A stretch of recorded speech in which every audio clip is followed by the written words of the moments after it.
Hello everyone, আজি বনাব লৈছো বৰৰ হৈতে টেঙা আঞ্জা। তাৰ কাৰণে লৈছো মই এই মসুৰ দাইল, তাৰ পিছত বুট মুগ এইখিনি মই বটি লম। তাৰ পিছত মই এই টেঙাৰ হুঠি কেইটামান মই তিয়াই থৈছো আৰু এয়া মই বৰকেটা বনাব লৈছো। এইখিনিতো সকলো জানেই দিয়কচোন, বনাই থাকে যেহেতু অসমীয়া মানুহ আমি। আৰু এইখিনি মোৰ পিঠা কেইখন হোৱাৰ পিছত মই এই থেকেৰা টেঙাৰ যিবিলাক শুকাই থোৱা হুঠি আছিল মই তিয়াই থৈছিলো, এইখিনি মই এনেকৈ পিটিকি লৈছো। পিটিকি নললেও হয়। তাৰ পিছত মই 2 চামুচমান কৰ্ণফ্লোৰ দিছো যাতে অকমান গোটা টাইপ হয়। পিঠাগুড়িও দিব পাৰে। আৰু এয়া মেইন বস্তু আমাৰ সৰিয়হ। তেলত মই শুকান জলকীয়া কেইটামান দি সৰিয়হ কেইফুটি দি এনেকৈ ঢাকন দি দিছো, নহলে বহুত চিটিকি আহে।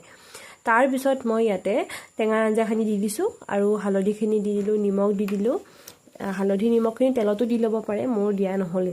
তাৰপিছত এইখিনি উতল অহাৰ পিছত মই এই বনাই থোৱা বৰকিখন দিলো আৰু এই আমাৰ টেঙাৰ আঞ্জা ৰেডি। গৰমত বেষ্ট আঞ্জা।